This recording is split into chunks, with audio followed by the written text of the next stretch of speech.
told you, we produce these magnetic field gradients. And the way we produce them is using current carrying wires. They're integrated into the microchip. So you can see this here. And in a way, we want to now connect each electrode. Remember, we have all these electrodes. We want to connect them to the backside, to digital to analog converters, which come from the backside. And in order to do that, we need to go on the other side of the chip, because obviously we don't want to go sideways, because we want to build a really large-scale device. So this is a picture of a quantum computing module, an electronic quantum computing module, which now features all the components which you require. So this module is something we're working on producing, manufacturing. And so obviously at the top it features this array of many, many X junctions, thousands of X junctions, which can then host thousands and thousands of individual ions levitating above the surface. But now these X junctions obviously feature lots of electrodes. And now the electrodes need to be, we need to provide voltages for these electrodes, and the way we do that is using digital to analog converters, which are integrated into the chip. We also need actually ways to generate all these voltages, to calculate these voltages. For that we need ASICs or FPGAs, which are also integrated into that structure. And then we need detectors in order to detect the quantum state, read out. All of that is integrated into this module. Now, there are piezoelectric transducers, actuators, and I'm going to tell you a little bit about them in a second. But I want to tell you about something else as well. You see flexible coolant tubing.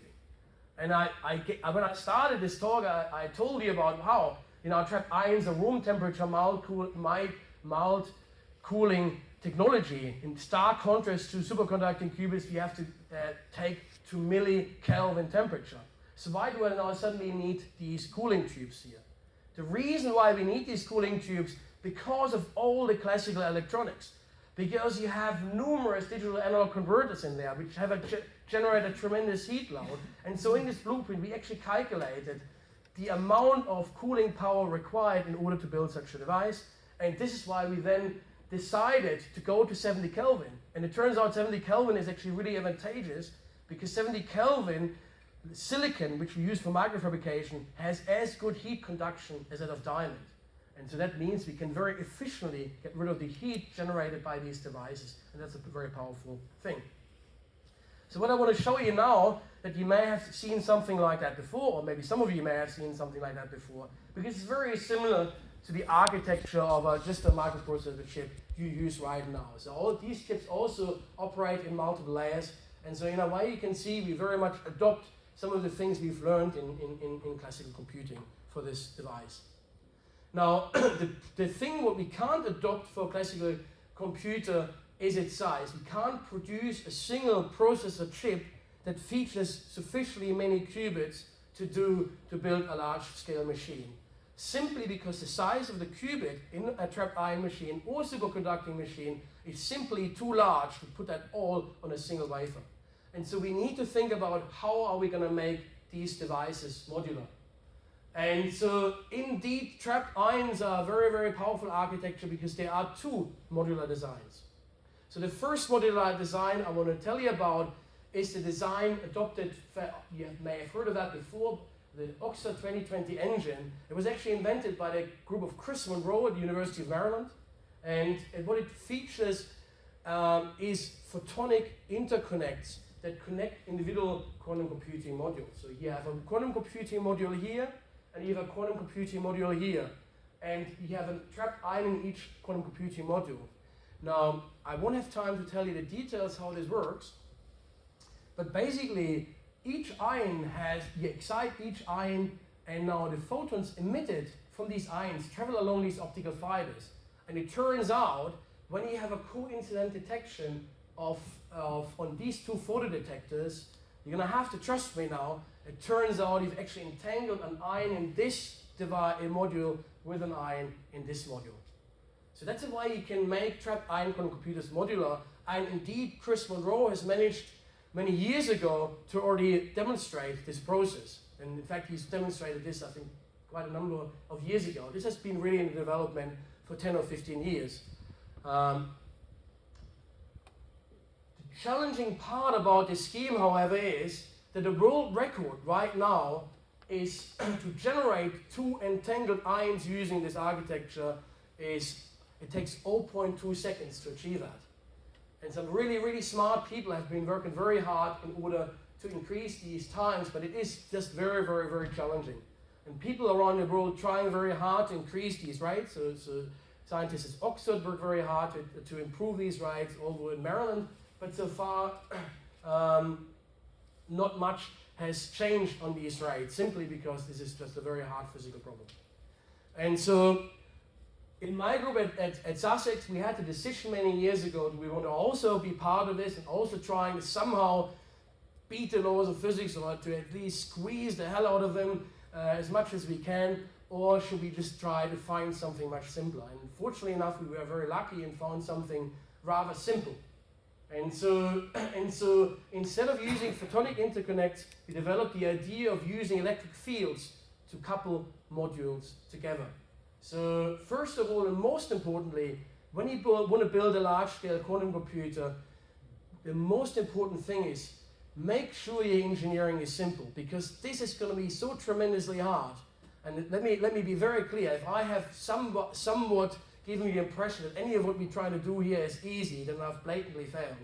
So all of this is very hard, but the things you can make simpler, you certainly want to make simpler. And so this is the key motivation why we go with electric fields. But a side benefit of going with electric fields, that we can easily increase connection rates between modules by 4 or 5 orders of magnitude. So that's something really, really powerful. So instead of taking having a rate of maybe 6 per second or 30 per second, we can easily get rates in the range of 10 kilohertz. So that's something obviously which is very, very powerful, again, if you want to build realistic, large-scale, practical quantum computers. And the way this technique operates is very, very simple. What we do is we shape the electrodes on each quantum computing module in such a way that the electric field lines can connect between adjacent modules. And what you can now see is that these ions, simply by adjusting voltages on one of these electrodes, we can transport an ion from one module to another. And so that gives rise to a fully modular architecture.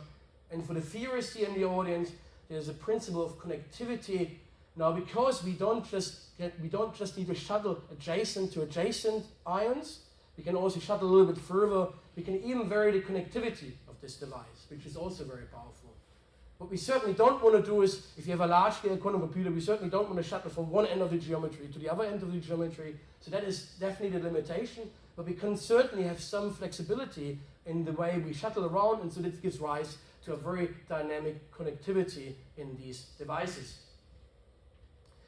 So this sounds all great, and 2 years ago we published a paper and then said, okay, now let's get going with this. And I was quite worried because I thought, wow, now this idea sounds great, but we're going to have to make microchips to do the experiment. And so what I'm going to show you here is some really, really exciting news. So we have been indeed successful in producing microchips that have a perfect edge. So you can see this here. So the electrodes now end here, and I'll show you some zoom in. So you can really see we made this perfect edge on these microchips. Now these chips we are now going to use within the prototype we are currently putting together. So this is the first step, and in fact, this step, which in my mind should have taken us much longer, in fact, we've succeeded already much quicker. So it's always nice if actually something works better than you expect. Right, so I've given you now like maybe a good summary of this architecture, but we've also produced a film just to show you a little bit how all of that comes together. So this is a little film for you to see how all of this comes together. So we have a loading zone, as I described before, and we load 2 ions via this loading zone. 2 ions because we want to use what's called sympathetic cooling. We want to cool one ion with laser beams, with a sheet of laser, and the other ion is then not affected by these lasers. Now we have these current-carrying wires below the surface, and these current-carrying wires below the surface produce a magnetic field gradient using now these global microwave fields. The same technology what you have in your mobile phone, we can now generate a CNOT, a 2-qubit gate. Using integrated photodetectors inside this microchip, we now detect the quantum state of the trapped ion. We still use laser beams, but these are global laser beams. These travel across the surface. It doesn't matter whether they shake. We only simply need to scatter photons. This is not sensitive as in a entanglement gate. This is how the quantum execution of a quantum algorithm would indeed look like. So you can see here many ions being transported around. Now, this module is as big as you can produce a commercial wafer comfortably. And so this is now a commercial wafer size module. Incorporating these electronics, as I've told you before. Now, using piezoelectric actuators, we can align these modules with each other. And you can see this here, so if the modules are misaligned, the electric field lines simply don't connect. You can't transport ions from one module to another module. If you now move these modules with respect to each other, then you can now transport ions from one module to another. So if you now want to solve a hard problem, that means you need more quantum computing modules, and we simply then make use of more modules in order to produce a quantum computer of more or less arbitrary size. And this is what makes this approach very powerful in terms of scaling. You simply just produce these electronic quantum computing modules, and you can then scale this architecture to really, really large numbers. And so in a way, this is our way to really have a clear perspective to go to millions or billions of qubits rather than just, we go from 70 to 150 to 273 qubits. So this is maybe how we feel this has a lot of potential in order to build practical machines. So this is again the idea of this this quantum computing approach summarized. So the quantum gates are executed by the application of a voltage. The modules are connected using electric fields. And I want to show you just a few. I'll give you a little taste of some of the things we do in the lab to get to this point. So one of the things we have developed is a cooling system, a tremendous cooling system. I'm very proud of that, actually. I'm very proud of my student who's developed that, who managed to get a cooling power of 150 watts at 70 Kelvin. So 150 watts cooling power is quite significant. And that means, like, for example, you can really cool a lot of classical electronics. So this is fully scalable, as you can see here. So you have this big pot, and you just put as many cryostats into that pot as you like, and you can make a bigger pot. So you can go to nearly arbitrary cooling power. It's definitely not something you can have under your bed at home. So please don't expect a small-scale home quantum computer. But this is really